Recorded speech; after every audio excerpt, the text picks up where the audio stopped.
What's going on, DO gang? It's your boy Dropout Benz. Boy, Dropout League. Welcome to Dropout University. No cap, no cap. Yeah. Hey man, you see what we got going on today, man? Something different. I don't think we did this before, and if we have, shit, we back at it. You feel me? Back at it like War story, neighborhood Crips versus Hoovers. You feel me? Let us know how y'all feel about this. The Hoovers stomp. You feel me? I think about that shit every time. Like, yeah, that's the Hoover stomp. I never knew that was a thing, bro. I swear to God. I only knew a Crip walk and blood walk, but then someone told me Hoover stomp. I'm like, oh, them niggas stomping. Them niggas ain't no walk, it's a stomp, nigga. That's crazy. We're trying to see how much of y'all fuck with these type of vids right here. So No cap. No like cap. the vid or comment to show that y'all fucking with it. On God, just let us know down below in the comments, or like you said, like up the vid. We're gonna keep getting active on these type of vids. You feel me? Yeah. And if not, drop something in the comments that you want to see. You feel me? And really do it, because it only takes 5. If you don't want to comment, you can let us know that y'all like this by just simply dropping a like. Dropping a like. Just drop a quick and like, watching it, bro. You gotta watch it, because we see how long everybody watched the video. The watch time. So if you watching it, you feel me? Watch the full video. And shit, we're gonna drop another one. We're gonna drop multiple, but let us know down below. Especially that'll be the easiest way and the quickest way to let us know. You feel me? Just go into the comments. Yeah, I fuck with these type of videos, or nah, I like these type of videos, or some shit. Blah blah blah. It don't matter. You feel me? But hey, let's get it. Or it could be where you don't. Or it could be where you don't. It don't really matter what vids we drop. Just drop some videos. You feel me? Be simple as that. Welcome to Hood Politics. In this episode, I will be discussing the war between the neighborhood Crips and the Hoovers. The facts of the case are as follows. The gang landscape of Los Angeles is comprised of alliances, also known as cars. For example, within the Crips there are neighborhoods, coasts, gangsters, hustlers, and others.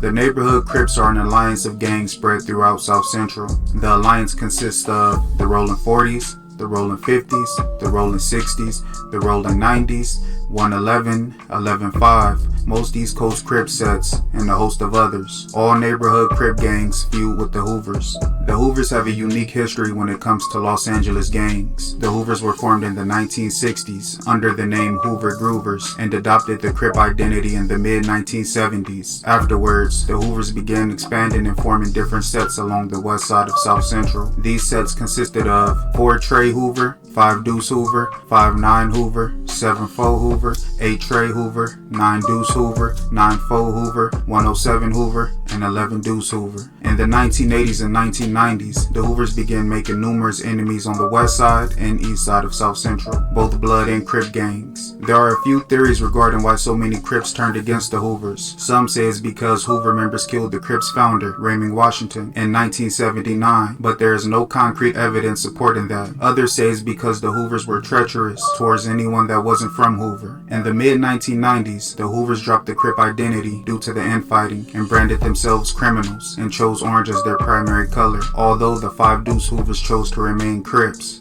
The neighborhood Crips and the Hoovers have had one of the worst wars in Los Angeles history, and by some accounts, it is the worst. The feud has spanned well over 30 years and has amounted in dozens of murders and hundreds of shootings. In one incident, on July 11th, 1989, a group of 4 Tray Hoovers were hanging out on the corner of Kansas Avenue and 43rd Street. The group included Maurice Taylor, 8-Ball, Big Black, and Jerry Knox. Knox, also known as Judah Bean, was a beloved member of 4 Tray Hoover and viewed as a leader in the gang.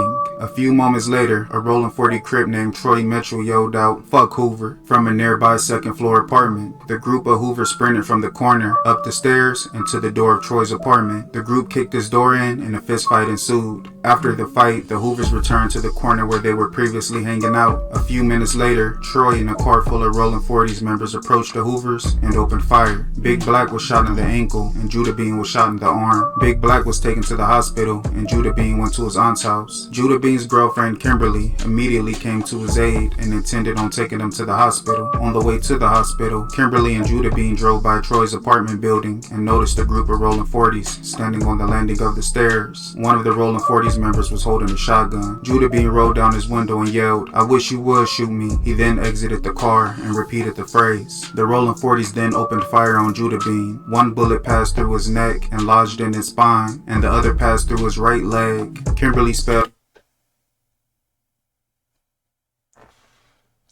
That nigga was suicidal. Already got shot in the ankle. On the way to the hospital. Seen more. Hopped out, no blink. Seen a nigga with a shotgun. I bet you won't shoot me. Just rolling down the window. Say, no. Stop the fucking car. Let me hop out this bitch. Yeah. Bet you won't shoot again. These niggas be bold. I couldn't. I ain't gonna lie. Not me. Fuck that. I'm on my way to the hospital. You feel me? I done got shot. You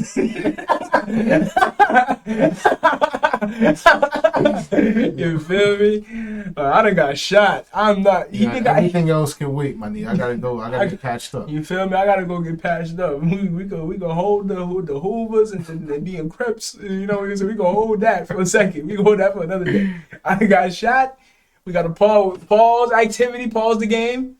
You know what I'm saying? I'll be right back. Wait, hold on. Got off during the shooting and Judah being laid in the street. After the shooting, the Rolling 40s members fled. Some ran away on foot and others piled into 2 cars and left the scene. One of the cars made a U-turn and drove over Judah Bean's body, crushing his chest. Detectives arrived at the scene and began their investigation. After speaking to witnesses, they learned that the Rolling 40s were responsible for the shooting. During questioning, Troy told investigators that the Rolling 40s were at his apartment and he admitted to driving the car that ran over Judah Bean, a detail that he would later recant. Troy was the only Rolling 40s member charged with Judah Bean's murder. Although there was no actual proof of Troy committing the shooting or driving the vehicle that ran over Judah Bean, he was still found guilty of the murder. The prosecutor acknowledged their lack of evidence, but said Troy was responsible because he allowed armed gang members to come to his apartment. They went on to say, although he now denied driving the car, he still admitted to being in the vehicle, and he didn't do anything to offer Judah Bean aid. Judah Bean's murder set off a chain of shootings that would take place over the following weeks and months. Today, the 4 Trey Hoovers have no presence in their original neighborhood, and that area has been dominated by the dark side clique of the Rolling 40s for over 20 years.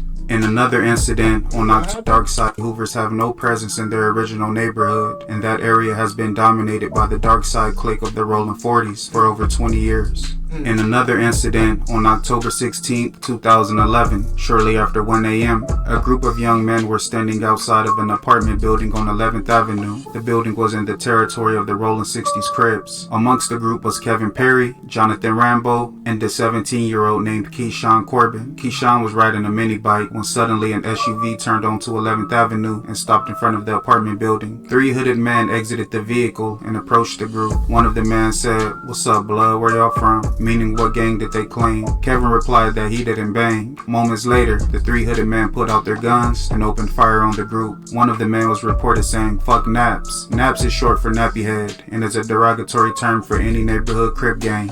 The shooters then ran back to their vehicle and the SUV fled down 11th Avenue. When the smoke cleared, Kevin was miraculously not struck by any of the bullets. Jonathan was shot twice in the leg and survived. Keyshawn was shot multiple times and died at the scene. Keyshawn was a beloved member of the Rolling 60s and went by the nickname Huck 4. Detectives arrived at the scene and began their investigation. They found a cell phone in the middle of the street and were given a description of the suspect's vehicle. It was a dark green Chevy Tahoe with 24-inch rims. Investigators found that a vehicle matching that description had recently received a traffic ticket. The vehicle was registered to a woman named Vicky Knox, but the ticket was written to a man named Raymond Russell. Investigators believed that Russell was the suspect and Knox was his mother. Investigators later obtained a picture of the vehicle and noticed that the rims were either 22 or 24 inches in diameter. Russell was later arrested and placed into a monitored jail cell with an informant. The informant was a former member of the Rolling 60s, but told Russell that he was a Hoover member. Russell told the informant that he's a member of 5'9" Hoover and goes by the nickname Tiny H Man. Russell went on to tell the informant. Hold on. You lost me. Lost me there.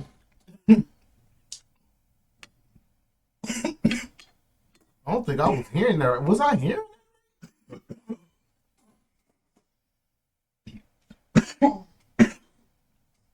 So you from over here, but you claiming you from over there. What's going on?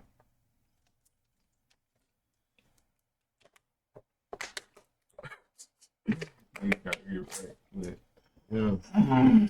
That's some crazy shit. Shit. Fuck. I'm dying over here.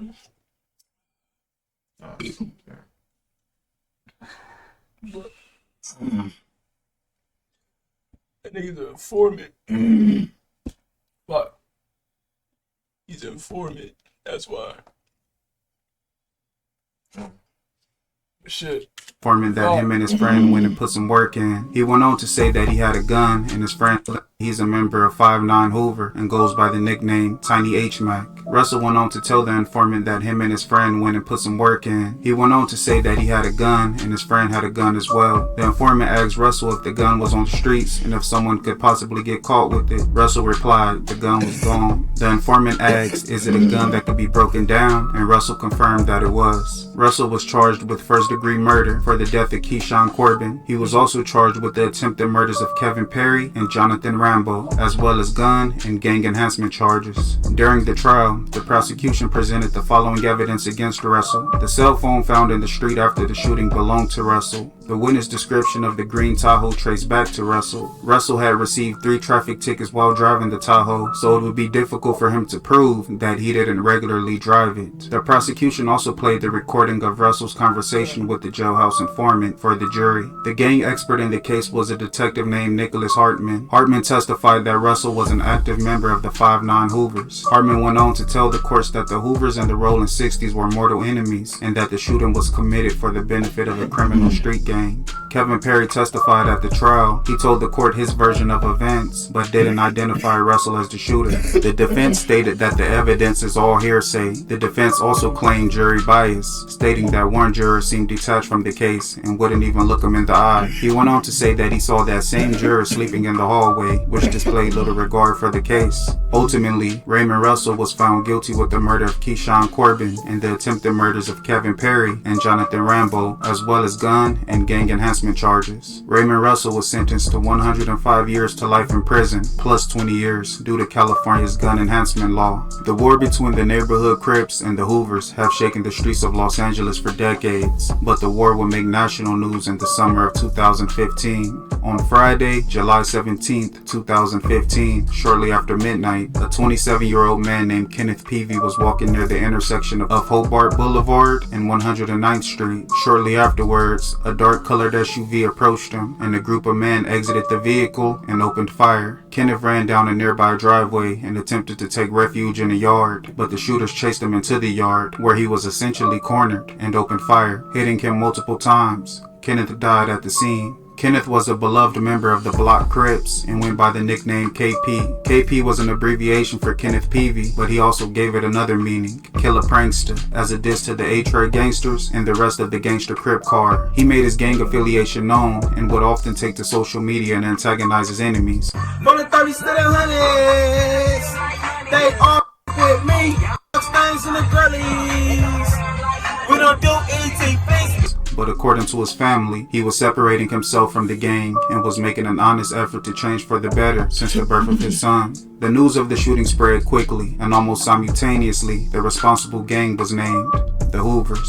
Kenneth was shot and killed in Block Crip territory, and the Hoovers had ventured into Block Crip territory looking for rivals when they spotted Kenneth. Kenneth's murder spawned a wave of back and forth shootings. It was rumored that the Rolling Hundreds planned to retaliate for 100 days straight. The effort was dubbed 100 Days, 100 Nights. The Rolling Hundreds and the Hoovers weren't the only gangs to participate. Many gangs took the opportunity to war with their own rivals. Law enforcement initially down. They slid for 100 days, 100 nights. That's what he said. 100 days, 100 nights. Gang threats of violence. Now that's some real crazy shit.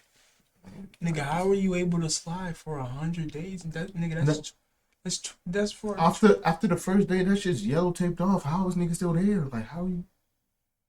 Where are they? They must be sliding through a bunch of different. They gotta be sliding different places. I ain't gonna lie. If somebody say that and you live in that neighborhood, get the fuck out. Get the fuck out for that week. It's time to vacation. Not even for that week. Get the 100 days, 100 nights. How long is that? That's how many days is in a month? Like 30? 30. Nigga. Usually 30. They spend it for they spend it for 3.5 months. Hell, nigga, hell nah. Get to them niggas is wildin'. I ain't gonna lie. Fuck that. You gotta move. You gotta fucking move. They're spinning for 3.5 fucking months. What the fuck?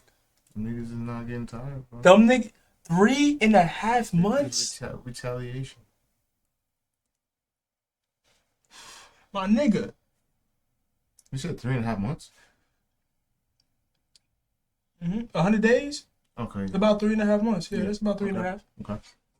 It's not really like dead on accurate, but that's about, Yeah, I see what you're saying. you know what I'm saying, about 3.5, I think.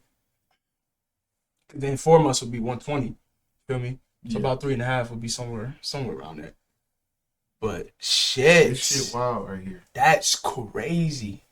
Really 3 months and 10 days, I guess, if it's exactly 30 days in a month. But you know, depending on the months and shit. But nah, this is fucking crazy. Move. You have to move. 100 days, 100 nights. The Rolling Hundreds and the Hoovers weren't the only gangs to participate. Many gangs took... Huh?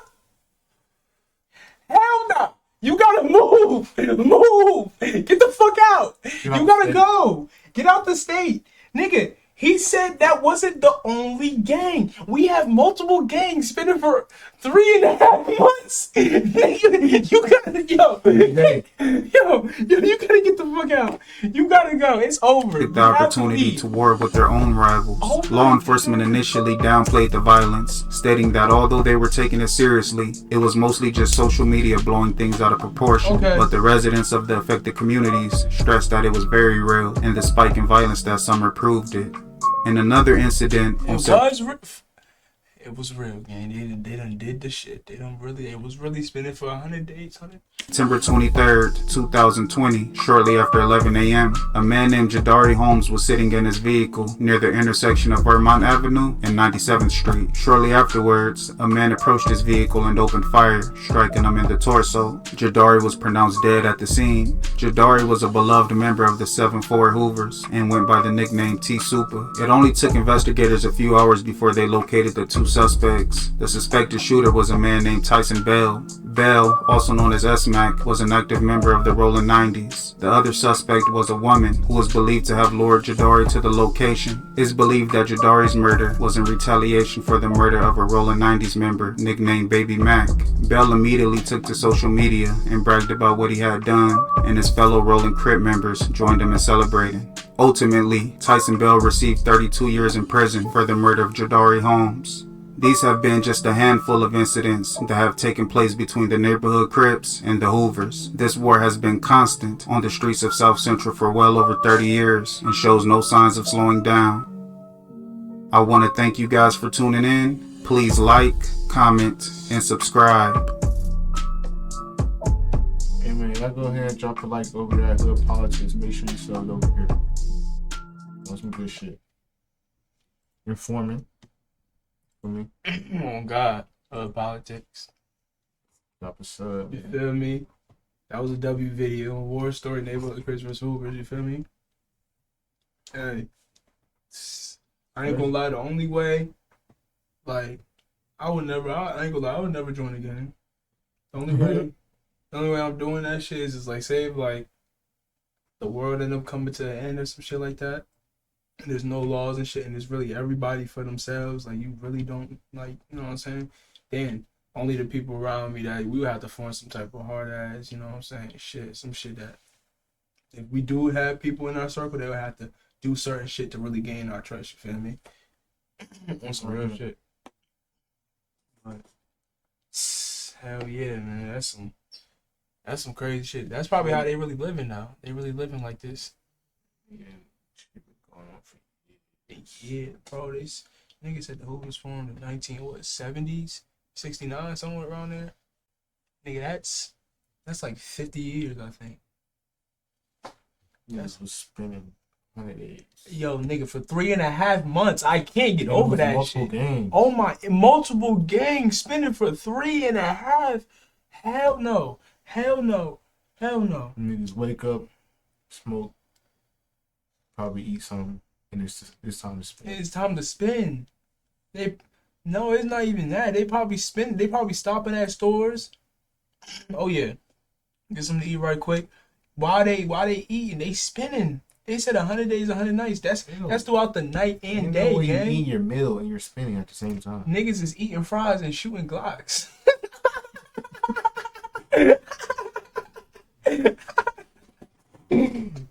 See nigga casual as hell just eating and just busting out a nigga nose, man.